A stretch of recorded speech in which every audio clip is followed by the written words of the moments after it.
Welcome to the class, guys. In today's class, we are going to start the anthropology course as part of it.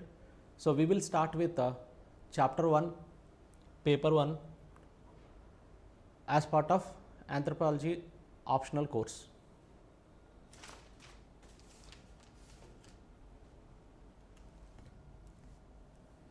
Marker this.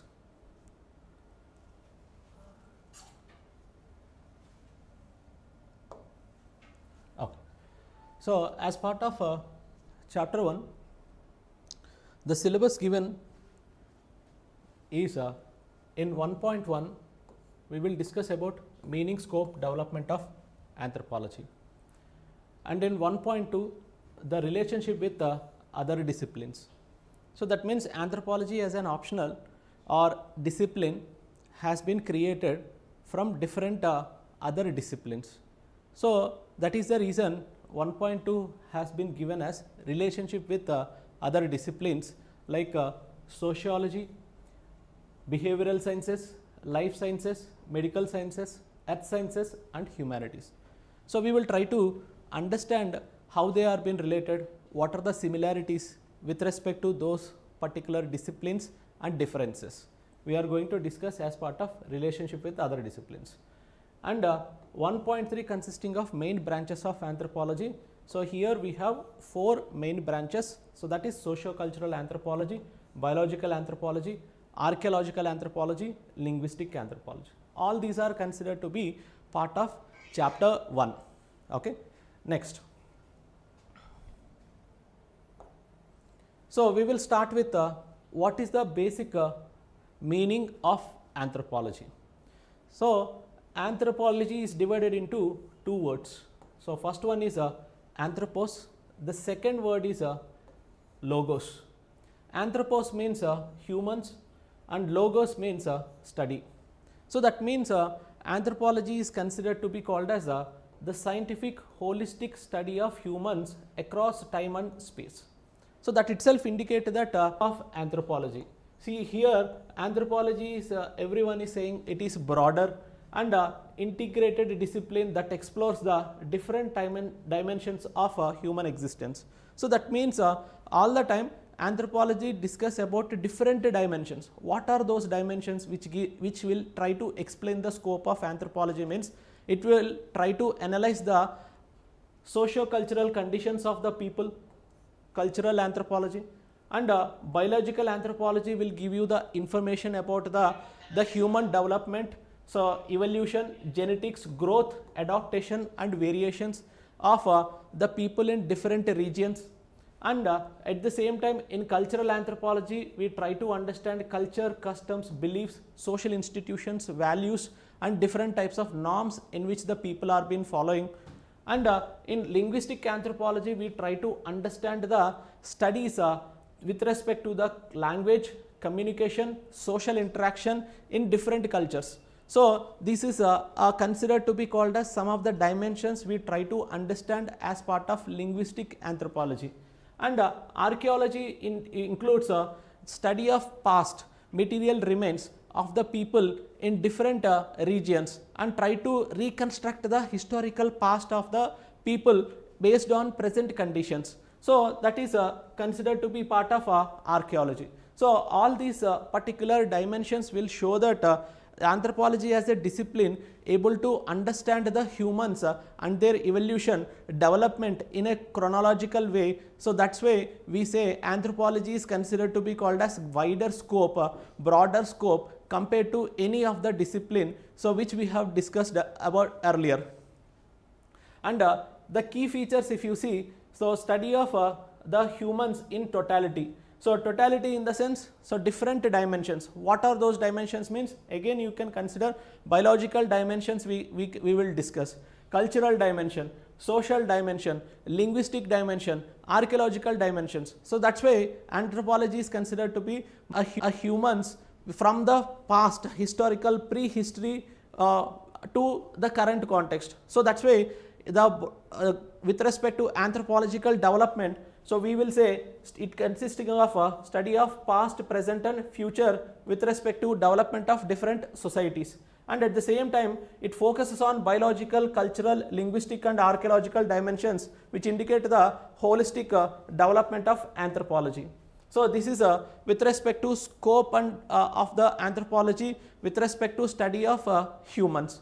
Next one, we will try to understand do anthropology a holistic study with respect to the humankind. So that means we are all the time saying that with respect to the scope and development of anthropology, it is having wider scope. So wider scope indicates that in a technical terms we use a word called as holistic. So what is the meaning of holistic? Holistic means in different dimensions we are able to analyze the human development, human mankind. So that is what they are saying. So here anthropology is a systematic study, we have said, and it has certain objectives, and it is a holistic study.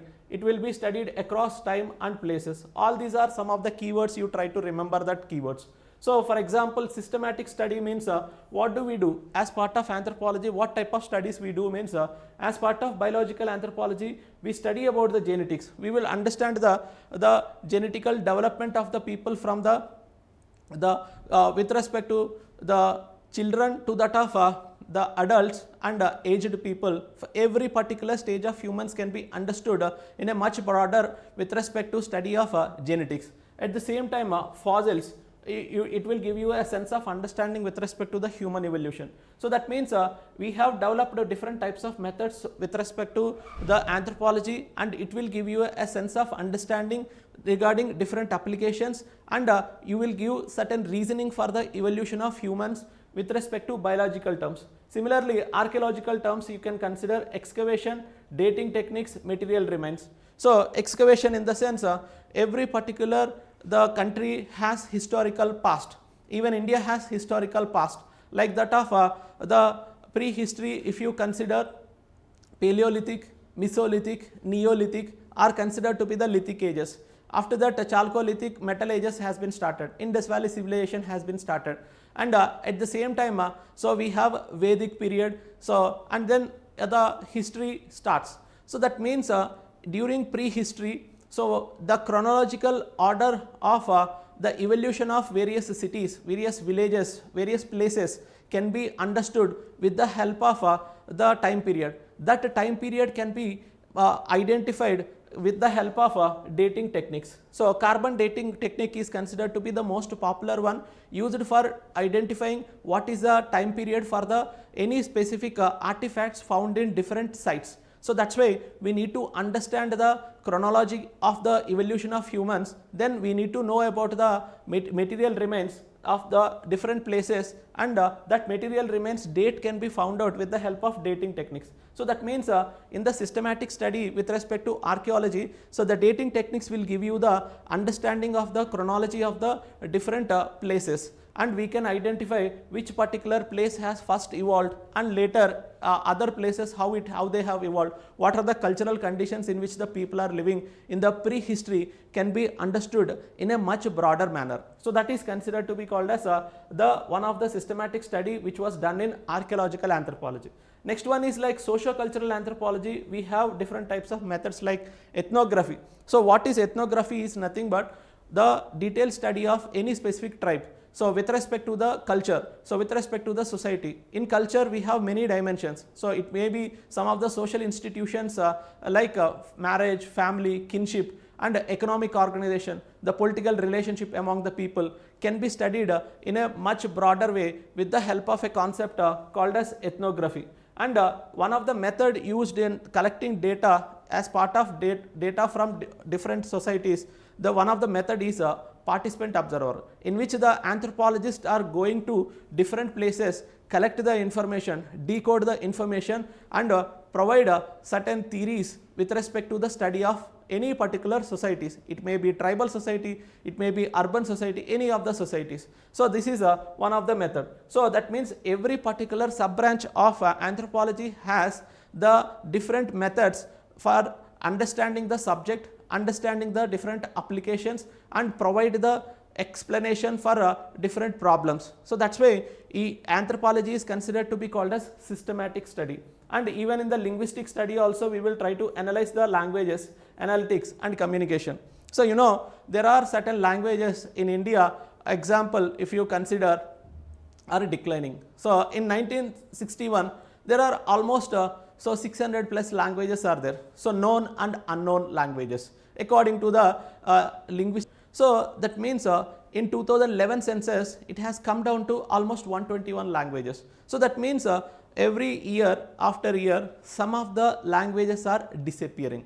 So those languages has to be protected by the government, and it is taking certain steps. In that context, who will help the government means linguistic anthropologists, because they will try to understand the real problem of the people and how the languages are being formed, how they are being spoken by the people, how they are being communicated, how they are being declined. So that's why anthropology will give you the correct understanding about the evolution and maturity and decline of any particular language. In a way we can call even civilization. So that's why the anthropology will give you the systematic understanding of languages, how people communicate. In recent past, if you consider in business anthropology, so the communication is considered to be a key role played with respect to the any type of ads created by the companies, and in that context the language used by the people is very important. So that's where linguistic anthropology come into the picture. So there are many applications, and to understand the applications, analyze that, we need a systematic study. So that is the reason every subdiscipline in anthropology has developed different types of methods that will give you a sense of understanding clearly in multiple dimensions. So and accordingly you can explain in a much elaborate manner. So that's why anthropology is considered to be called as holistic study of humans. Next one, if you consider the what is a objective study. So anthropology seeks to understand culture without bias. So that means here most of the time they try to get the information, decode the information and explain the data whichever is available to the anthropologist in anthropological perspective. So they try to reduce the biased nature with respect to the data availability to the government, availability to the anthropologist. So that's where this anthropology is helpful.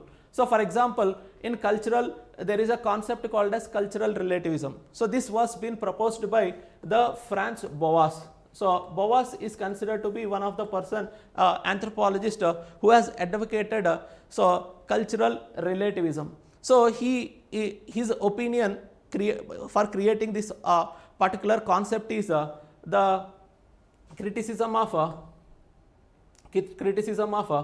ethnocentric view. So ethnocentric view in the sense most of the time anthropologist has collected certain data. Okay, particularly anthropology has first evolved in Western countries. They have collected data. They used to compare the European nations and their society with that of other particular societies. So when you compare the one society with other societies, some of them are considered to be called as dominant or advanced, some of them are considered to be called as the lower, or they are primitive. So that is what they try to compare the societies and give their own explanation. And anthropologists all the time consider, some of the anthropologists all the time considered their particular society is much superior than others. So that particular explanation is considered to be called as a ethnocentric view. So most of the people in the starting days of anthropology, anthropologists has followed ethnocentric view. They considered themselves as superior, and other particular societies are considered to be called as inferior. So this type of understanding is considered to be called as a ethnocentric view. And the Franz Boas first time criticized that ethnocentric view which was being followed by the anthropologist, and created a concept called as cultural relativism. And he advocated in this cultural relativism all the time every particular anthropologist has to understand the society in their own terms. So then that means whenever you are collecting data with respect to any type of society, you need to take the views of the people, not the views of anthropologists. That is what been mentioned in the cultural relativism. So ethnocentric view and cultural relativism are two poles. So both of them are opposite to each other, and this cultural relativism was followed by most of the thinkers to understand the people view with respect to their own society, so with respect to their own culture. So when you go to the tribal societies and ask about the religious practices what they follow, so they will give you their own perception So when the outsider going to the tribal societies and understanding the cultural features, rituals performed by the people or the tribals is different from that of a tribal world. So that's why the Boas has advocated cultural relativism as a concept for understanding different types of societies in the anthropological study. So that is considered to be one of the objective study which was being done by the anthropologist in different case studies. Next one is first hand field work. So first hand field work means whenever you are collecting certain data to produce theory, you need right information. So that particular information which was collected by the anthropologist himself is considered to be called as the first hand field work. So here one of the important particular method advocated by the anthropologist called as Malinowski. Remember that Malinowski. So here all the time, so most of the time anthropology has many of the thinkers. Whatever the theories, concepts which was been produced by them, you need to remember them with respect to their methods, with respect to their contribution of textbooks, and at the same time different types of applications, means tribal studies as an example. So here participant observer is considered to be one type of method advocated by the Malinowski, in which every particular tribal societies or any type of societies, you need to get the information by collecting the information from the different type of societies by the anthropologist with the help of a participant observer. So participant observer means you will be part of the tribal society, you will try to understand their culture, get the information from the people, and accordingly you will try to decode the culture and society of the different people in different regions. So that's where this first hand field work is been advocated. Example is participant observer, and this method is been popularized and accordingly it was been implemented by most of the anthropologists. So this first hand information or first hand field work is considered to be part of objective study in anthropology. Next one is comparative analysis. So compare similarities and differences across culture to build a broader understanding. So here I will give you one example. So in the starting days of anthropological development, so the first theory which was been advocated by the anthropologist is classical evolution. Okay, so classical evolution. So this classical evolution is considered to be called as one of the particular type of theory advocated by the anthropologist for the first time to understand the anthropology as a discipline, as a discipline in systematic manner. So that is the point. So here in the starting days, who are the classical evolutionists or the anthropologist is E.B. Taylor. So remember this name called as E.B. Taylor, okay, E.B. Taylor, or L.H. Morgan, okay. So and James Fraser. So all these are considered to be called as a different type of thinkers who are advocating the corresponding anthropology, who are advocating the corresponding study of culture, advocating the study of the human societies in different regions. So what they have placed or what they have proposed is like they get the information from different sources. So at that time in 1850s and 1900, they don't have privilege like that of the data collection process. So now with the help of technology in any part of the world, easily we can collect that. To compare, to understand the evolution of culture, what they are doing is they are comparing the two particular societies, two or more societies, and giving the common solution with respect to evolution of culture in the study of anthropology with respect to different societies.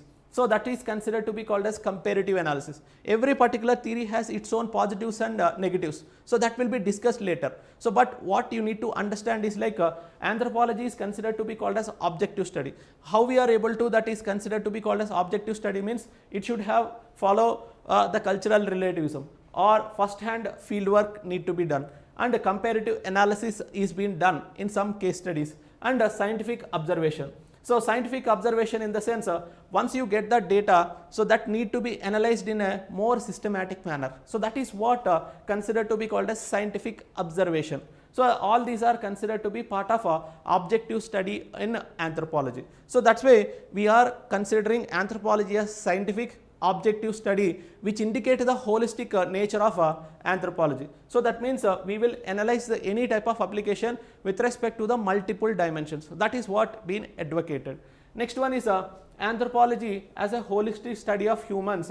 It is indicated as holistic study. How we can say that it is indicating as holistic study means we are integrating multiple disciplines. So here biological concepts are integrated in anthropology, societal concepts are integrated in anthropology, language, culture and religion, economy and environment, so political relations among the different section of the people all are been integrated and we are studying humans as a complete whole, which indicate that the holistic nature of anthropology. So that is considered to be called as one of the theme, one of the relevance as a discipline with respect to the anthropology. So that is the point you need to remember. So next one is study of is called as a study of humankind through time. And similarly fossils, so every particular country has certain fossils. So if you want to understand which fossil is been lived in that area for the first time means you need to go for a dating techniques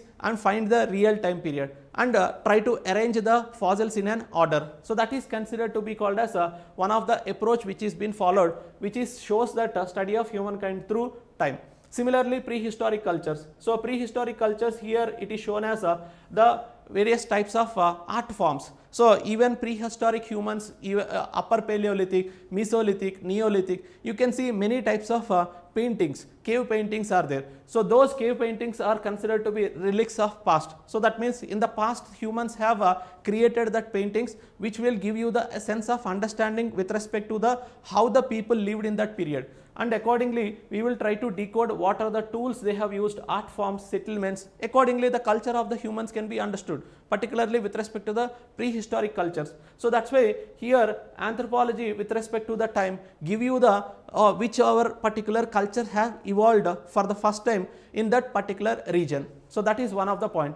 And with respect to the civilizations, so you know many civilizations has passed from historical past to current context. With respect to India, if you consider one of the earliest civilization in India, we call it as the IVC, okay, and then after IVC Vedic civilization, and after that modern civilizations have evolved.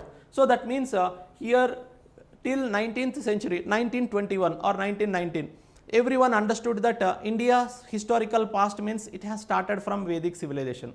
So once R.D. Banerjee or other particular Dayaram Sahani and Mortimer Wheeler etc., other section of the people, archaeologists, once excavated the sites in Mohenjo-daro and Harappa, they understood that the historical past of India has went back to almost 4,000 years, and accordingly they have chronologically arranged which particular site has evolved first and then later, and given that how the civilizations are being formed, how they achieve maturity stage, and what are the reasons for the decline of different civilizations were being given elaborate explanation, and accordingly that information is helpful to understand different types of civilizations formation and decline and what is the current scenario. So that means ancient civilizations can be arranged and studied in a systematic manner in anthropology. So that's why we call study of humans through time is being followed in anthropology.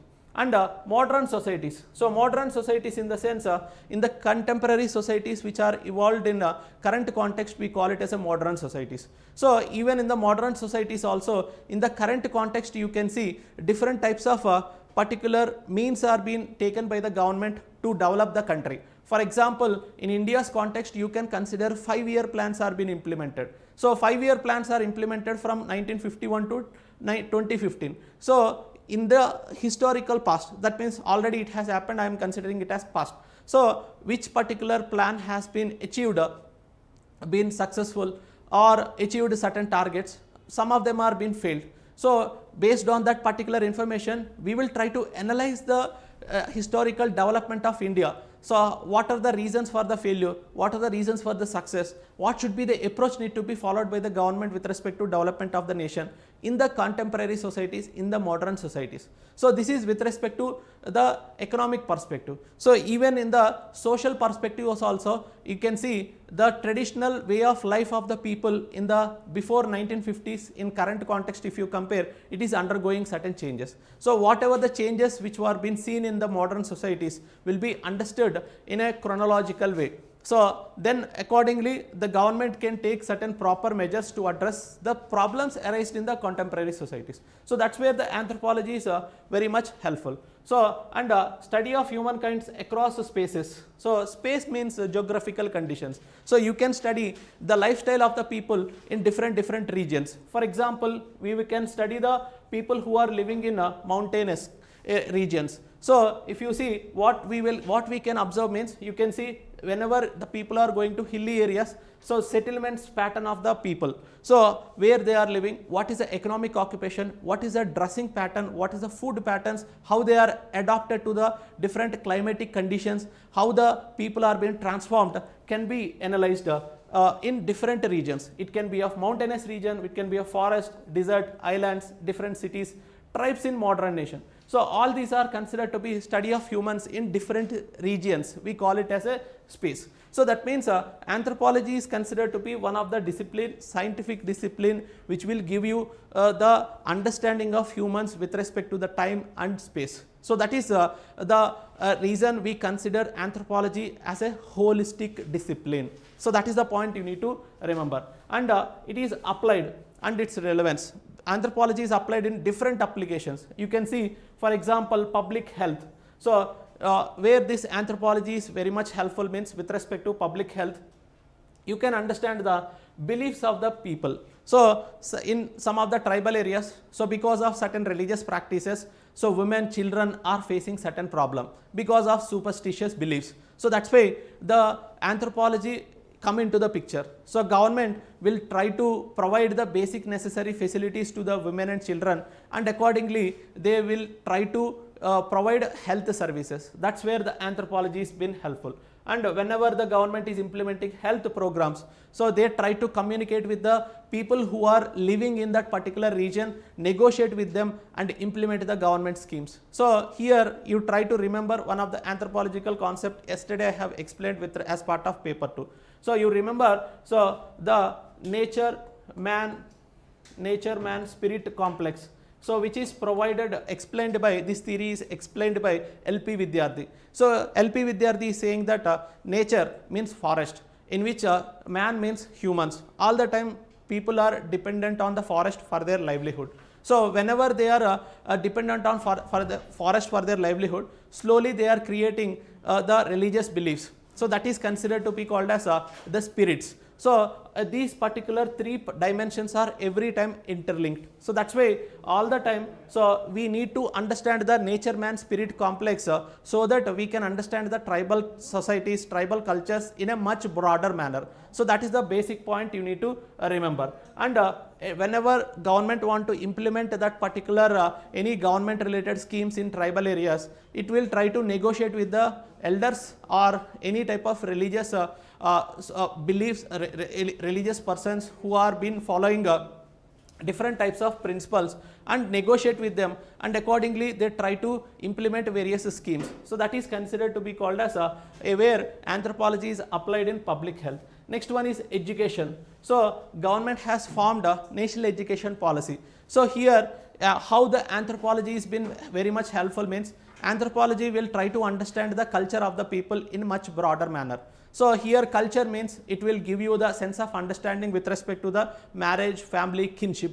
So in that marriage, family, kinship, they try to explain that for every humans, so family is considered to be the first school in which the people try to get the cognitive thinking capability. So if the family is in a right way, then thinking capability, learning capacities of the humans are very high. So that is what they are been advocating. So that's why here most of the time anthropologists will try to give you the sense of understanding with respect to the social system and based on that information they will give certain recommendations with respect to the how the national education policy should be, what should be the teaching methods need to be followed by the teachers so that children can learn the subject in a much effective manner. All this particular information is been given as a reference by the anthropologist. So this is one of the application.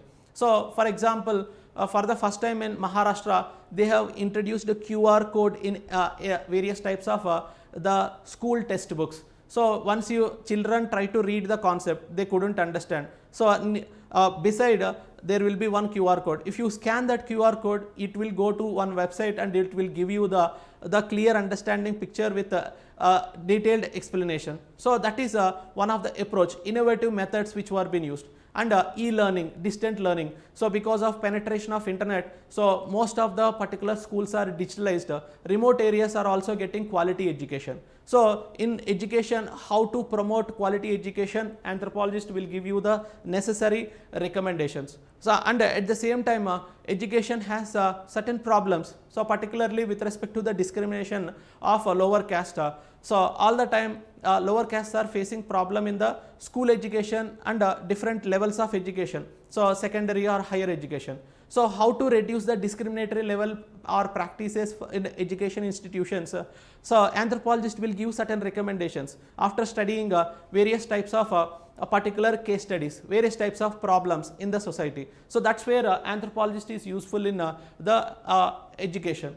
And even in the environment, same concept you can consider nature man spirit complex. So people are dependent on the forest. How to conserve the forest is also been advocated by the anthropologists. So that's where the anthropology come into the picture. Even in the policy making. So if government want to implement any type of policy or any type of program, projects, so what should be the approach need to be followed, recommended by the anthropologist to the government, and that's where the policy making come into the picture.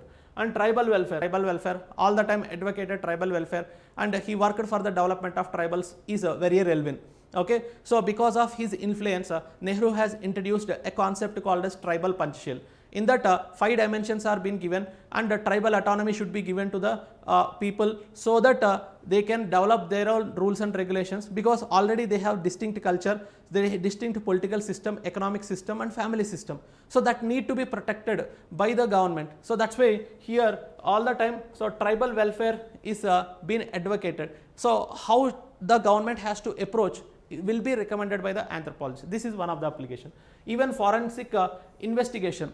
So forensic anthropology is one of the discipline which has been gaining prominence in recent past. So because of increase in the crime rate, so this forensic investigation will give you the corresponding explanation for the investigation process done by the respective departments. So that's why this forensic investigation is also considered to be one of the application in the current context. So in that forensic you can identify age, sex, stature and ancestry analysis, etc. So based on certain tests, based on certain methods. So that information is very much helpful with respect to analysis of any type of criminal cases or paternity diagnosis, etc. Okay. Next one is globalization and identity. So globalization and identity in the sense, in recent past you can see multiculturalism has been the phenomenon. So most of the countries will see the influx of immigration or migration in different countries. So automatic multicultural diverse societies are being created. So whenever there is a multicultural diverse societies, definitely there will be, so conflicts arises with respect to following certain principles. So then how to address that particular problem can be, how to address that problem can be one of the concern for the government. So that's why the anthropology come into the picture. All these are considered to be different types of application where the anthropology can be useful, and you will get the right information to understand the concept and to address the problem and take the remedial measures for the development of the society, protection of the culture and sustainability of the living. So that is where the anthropology is very much helpful. Next one is development of anthropology. So till now we have discussed about okay. So next one is development of anthropology. So development of anthropology means here how anthropology as a discipline has been evolved over a period of time. So that means here till now we have understood what is the meaning scope of the anthropology. Okay, and what are the different types of holistic nature of anthropology we have understood. Now we will try to understand what is development of anthropology. So how anthropology has been developed over a period of time as a discipline. So it was first explained by the thinker called as T.K. Penniman. So remember this name. So T.K. Penniman, he wrote a book called as 100 Years of Anthropology. So 100 Years of Anthropology in 1935. So that is considered to be the one of the reference which will give you the how anthropology as a discipline has been evolved. So he considered or he divided the different periods, how anthropology has divided or formed into different periods. The first period, it is formulative period. That is first point you need to remember. Second one is a convergent period. Third one, constructive period, critical period, and post 1935 and contemporary trends. So all these are considered to be different periods which gives you how the anthropology and its related particular terms, subjects are being evolved. So that is the point you need to remember. So we will try to discuss about the first one, formulative period. Okay, formulative period. So here in this formulative period you can consider so pre-scientific phase. So pre-scientific phase means so in the historical past some of the particular thinkers has studied about the society, studied about the culture. So who are those people means you can consider here philosophers. So Greek philosophers particularly. So Plato, Aristotle and Herodotus, all these people belonging to the Greek studied the society. So that's where it has been started. This particular anthropological concepts were being studied even in the historical past. That is what they are advocating. And travelers, so many of the travelers from different regions visited to the places and they have written certain books. In that books they try to maintain or mention what is the culture which are being followed in different regions. So for example, Herodotus has given the picture with respect to India. It is considered to be one of the richest province or richest region in which people are living with many of the wealth. So this is a perception. So that is the reason when Alexander was been conquering the Persia and he want to advance to India, because everyone is fascinated about India and its richness. So that's why Alexander came to India. Otherwise they would have gone back to again to Greek, because his army was not in a position to move forward. So that is the point. So that's why here, so every particular region is being explained by the travelers, explained by the different types of scholars, or explained by the different kings. So that's where this particular study of society, culture has been followed even in the historical past. Without knowing the culture or society, so you cannot understand the how people are living in other regions. So without having knowledge. So that is the point you need to remember. So and at the same time that information is being given by philosophers, travelers, theologians. Theologians are the people who are following religious principles. So religious philosophy. So that those people also have given certain explanation to the human nature. So that is what the point you need to remember. And reflections on customs, religion, society and culture. So reflections means here how the people are following certain customs. So here I want to advocate one of the custom, Kuved. Kuved is considered to be one of the first one of the custom.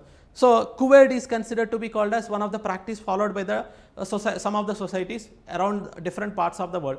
Whenever human is pregnant, okay, so the males so also feel the same particular pain during the time of pregnancy. So that is considered to be that type of practice in which the menstrual pains faced by the women during the time of pregnancy, same feeling was being shown by the males. So that practice is considered to be called as Kuved. So if at all it is followed in one society, so then it is unique in nature. But in many of the societies, at least 23 societies were being identified in which the Kuved practice is being followed. So then anthropologists analyzed later stages. So why this particular Kuved? E.B. Taylor has explored this concept of Kuved in different societies, and he understood that so there is a close association between the male and female and at the time of marriage. So that is the reason when women is facing problem, so the same particular pain is being shown by the males. So that's where the Kuwait concept might have evolved. So that is what the anthropologist has advocated. So that's why here, so most of the people are being identifying, or people in the sense philosophers, travelers, theologians are identifying what are the different customs, what are the different religious practices, different types of the processes, so different types of the belief system which was followed in different regions can be analyzed, and accordingly they have given their own opinion. So that is the considered to be the starting point of anthropology according to the Penniman in the formative period. So here you can see Herodotus, Aristotle, Ibn Khaldun and Augustine, Saint Augustine, all these people has given their own opinion on the society, on the cultural practices, customs followed by the people. So that is considered to be called as first phase of development of anthropology, which is recorded as a formative period. Next one is a convergent period. So I am not giving in detail about what type of concepts has been advocated by the each thinker, but you try to understand what crux was been explained in the formative period. Next one is convergent period. So in this convergent period, it is from 1935 to 59. A brief period of 20-25 years is been taken into consideration. So here what has happened here means different disciplines are been evolving. So with respect to economics, with respect to the biology, life sciences, medical sciences, many of the disciplines are been evolving over a period of time. So particularly during the period of 1835 to 1859. So that's why all the disciplines are being taken, considered, which are related to the humans, and accordingly all those are being integrated, and slowly it evolved as a one of the discipline called as anthropology. So that's why here convergent means all the other disciplines which were being related to the analysis of human culture, human society are being taken, and slowly it was being step towards the formation of anthropology as a discipline. So that's why it is considered to be called as a convergent period. So for example, if you consider economics, so Karl Marx is the prominent person, his ideology, his theories, concepts are being used. So most of the time economic conditions in different societies are being explained in different dimensions. So capitalistic type of society, the socialistic type of society, mixed economic type of societies. So different types of societies are being formed during that period. So here different types of section of people are also there. So elite class, labor class, lower class. So different class based system is also been formed during the time of 1830s because of industrial revolution. So new type of changes has been occurred in the societies. So that's where this economic relationship, the family system in the different societies have been analyzed by the thinkers. So that's where the materialistic conditions has profound impact on social institutions. So because of industrialization in Western Europe, most of the countries produced goods extensively with the help of machines. Automatically they need markets, so they are selling the goods in the countries like India, and eventually what has happened, so the family system in European nations has undergone certain changes, so because of economic changes, and similarly the economic conditions in the country like India also got changed, because earlier India has textile industries because of British industrialization or industrial revolution. So most of the machine made goods entered into the India, and traditional occupation got affected. So that's where US the British policies also has systematically destroyed the Indian industry, which is called as deindustrialization. So that's why whenever there is a economic changes occurred in any of the particular society, automatically it will have profound impact on social conditions, social institutions like marriage, family, kinship. So that is where it was being understood effectively, so as part of economic conditions of the people.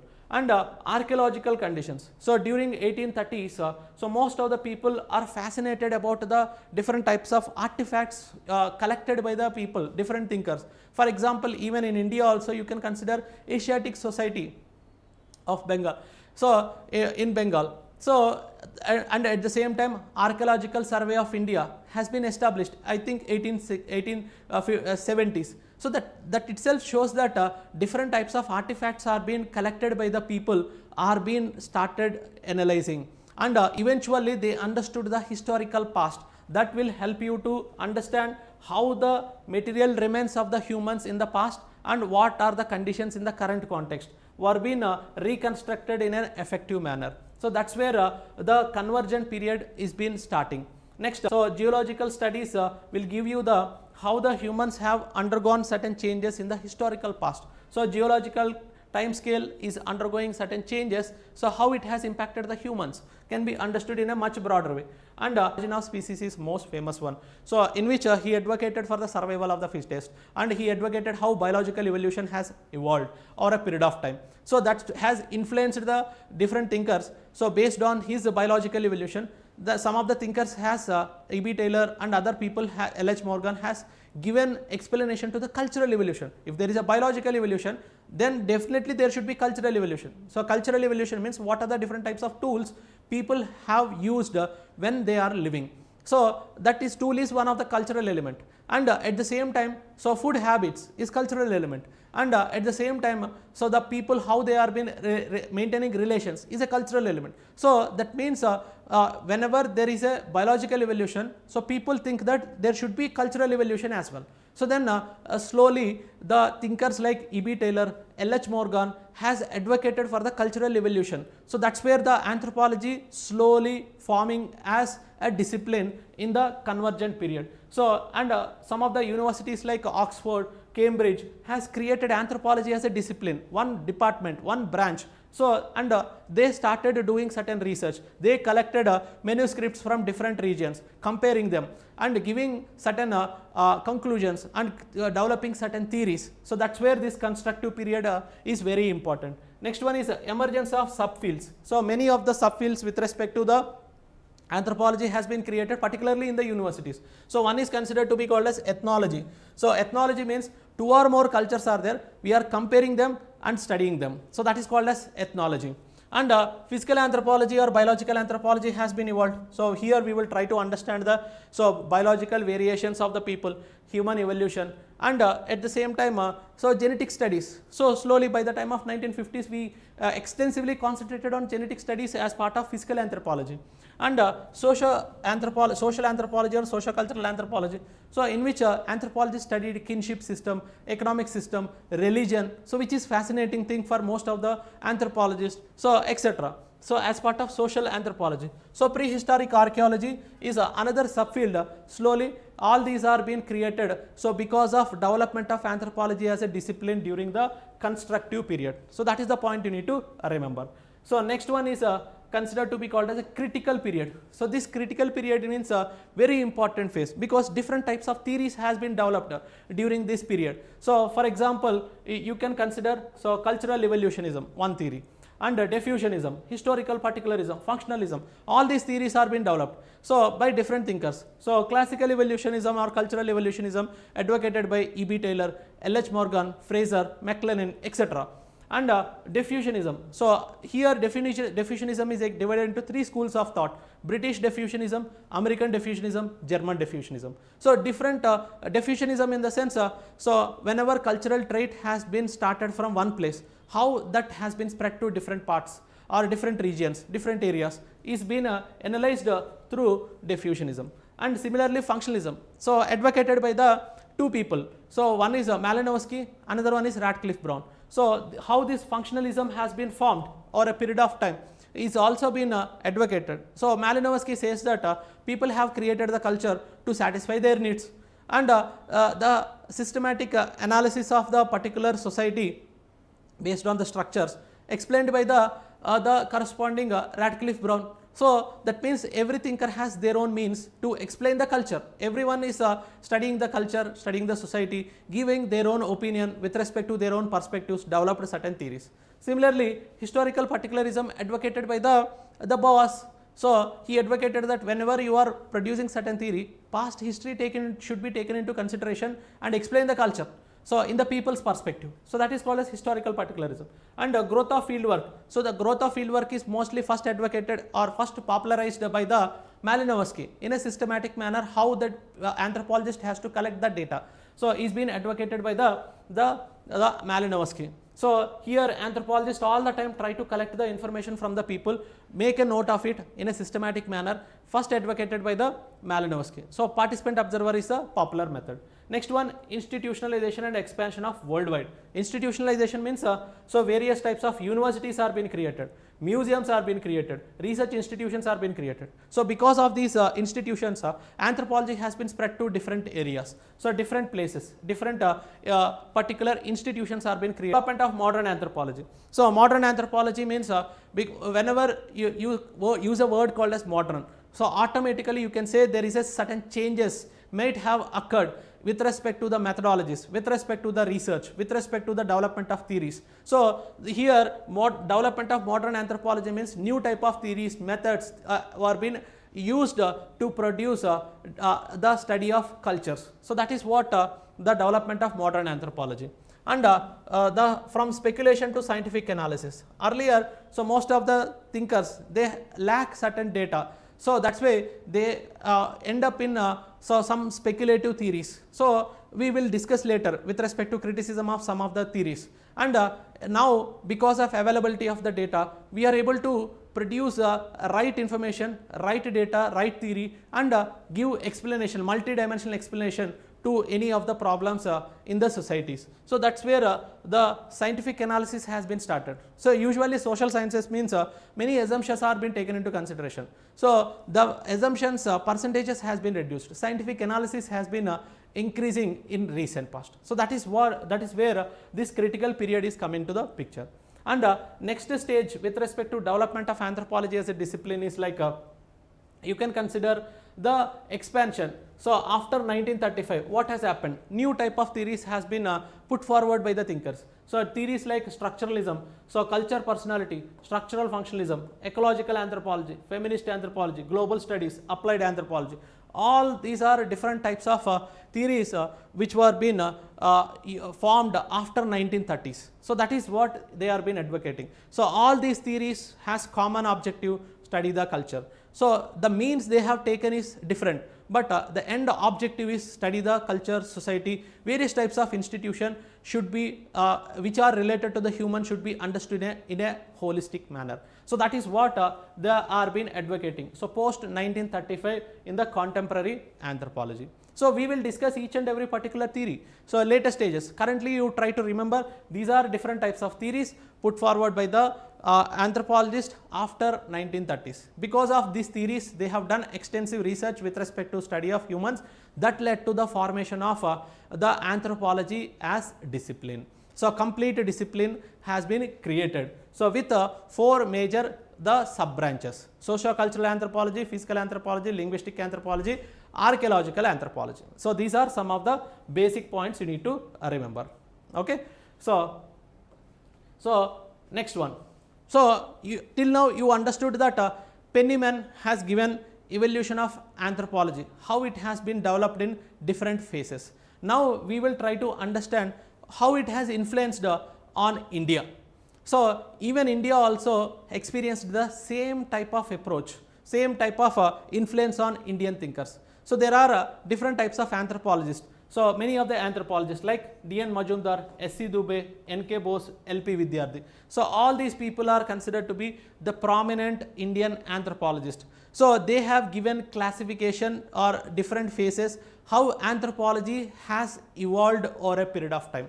So the same type of classification given by the from formulative to contemporary anthropology. So whatever the phases given by the Penniman, same phases were being taken by the Indian anthropologist and explained them in a Indian perspective. So for example, the Indian scholars are contributing to the corresponding development of anthropology. So then we call it as the British administrator, not Indian. So in the early stage of development of anthropology, development of tribal studies or the societal studies, it has started with the British administrator. That is the starting point. They established the Asiatic Society of Bengal or Archaeological Survey of India, etc. Different types of institutions. So and studying different tribals because they want to establish their political power in India. So that's where is the starting point of anthropology in India. So that is formulative phase. Slowly it has been evolved. So in contemporary particular anthropology is been considered to be the anthropology where we can use these concepts of anthropology in different applications. So the phases development in Penniman's classification of anthropology, same was applied by Indian anthropology to development of anthropology in India. So this is one of the impact of the Penniman classification of anthropology on India. So that means Indian scholars also developed the scientific development of anthropology in India. So that is what the point I want to say and conclude. Okay. So with this we have understood the development of anthropology as a discipline. So today we have discussed about meaning, scope, development of anthropology.